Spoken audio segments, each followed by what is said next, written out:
Hello everyone, welcome to my mini blog. তো আজ হলো 17 তারিখ আর আজকে আমি ব্লগটা পোস্ট করছি। আমরা আজকে অনেক দিন পর বাইরে বেরিয়েছি। এই কয়দিন ধরে কন্টিনিউয়াসলি যেই পরিমাণে বৃষ্টি হয়েছে আর ফাইনালি দেখো আকাশটা একটু পরিষ্কার হয়েছে। তো তারপরে আমরা গেছিলাম, একটু বাইরে দরকার ছিল। তো এখানে দেখছি সামনে রাখি আছে, তো সব দোকানে দোকানে প্রায় রাখি বিক্রি হচ্ছে। আর আমার বোনের মানে দুই বোনেরই জ্বর। আমি তো পুরী যাওয়ার আগে আমার জ্বর হয়েছিল, তো তারপরে আমার সেরে গেছে।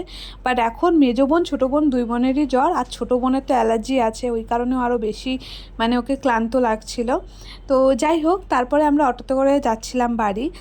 আর আজকে মানে কি বলবো, যেই রকম মানে এতদিন পর যে বৃষ্টিটা কমেছে, কি বিভৎস গরম পড়েছে। আমি একটুতেই ঘেমে যাচ্ছি, বাইরে বেরোলেই ঘেমে যাচ্ছিলাম। তো যাই হোক, আজকে বাড়িতে যাওয়ার পরে মা নিয়ে এসেছিলো তাল, আর এই তালটা আনা হয়েছে, এই তালের বড়া বানানো হবে কয়েকদিনের মধ্যে। আর আজকে আমি আসার সময় একটা ক্যাডবেরি এনেছি, ডার্ক চকলেট। এটা আমাদের বাড়িতে সেরকম কেউই ভালোবাসে না, আমি শুধু একাই খাই বলতে পারো।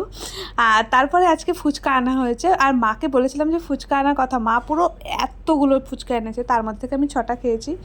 আর তারপরে আমার একটা পার্সেল ছিল যেটা আমার ডেলিভারি দিয়েছে। তো এই হলো সেই মানে পিল অফ মার্কসটা। তারপরে আজকে আমরা ওর থেকে বিরিয়ানি আনিয়েছিলাম, আর বিরিয়ানিটা ভালো ছিল, আমার খুব খারাপ লেগেছে বলবো না। বাট বিরিয়ানিতে আলু ছিল না। মাই গড, আলু ছাড়া আমার বিরিয়ানি একদমই ভালো লাগে না। তো যাই হোক, তারপরে আর দেখো কতটা পরিমাণে বিরিয়ানিটা দিয়েছে। দুটো করে মাটন ছিল আর দুটো করে হলো তোমার ডিম ছিল। তো যাই হোক, আজকের ব্লগটা এই অবধি, খুব তাড়াতাড়ি নেক্সট ব্লগে দেখা হচ্ছে। আর বড় ব্লগ খুব তাড়াতাড়ি ছাড়বো, পুরীর ব্লগ আর একটা আছে যেটা শেষ হয়ে যাবে খুব তাড়াতাড়ি তোমাদেরকে দিয়ে। তারপরে আবার যেরকম ডেইলি লাইফস্টাইল সেটাই করব। তো আই হোপ তোমাদের আমার ভিডিওগুলো ভালো লাগছে, আর যদি ভালো লাগে তাহলে প্লিজ পুরো ভিডিওটা দেখো। অ্যান্ড ভিডিওতে নতুন হলে তাহলে আমার চ্যানেলে যদি নতুন হয়ে থাকো তাহলে অবশ্যই লাইক করে দিও, কমেন্ট করো, সাবস্ক্রাইব করে দিও চ্যানেলটাকে, আর বেল আইকনটা ক্লিক করতে কিন্তু ভুলো না। আর এই দেখো, এখানে আমি আলু নেই বলে চিৎকার করে যাচ্ছি। তো যাই হোক, আজকের ভিডিওটা এই অবধি, দেখা হচ্ছে নেক্সট ভিডিও।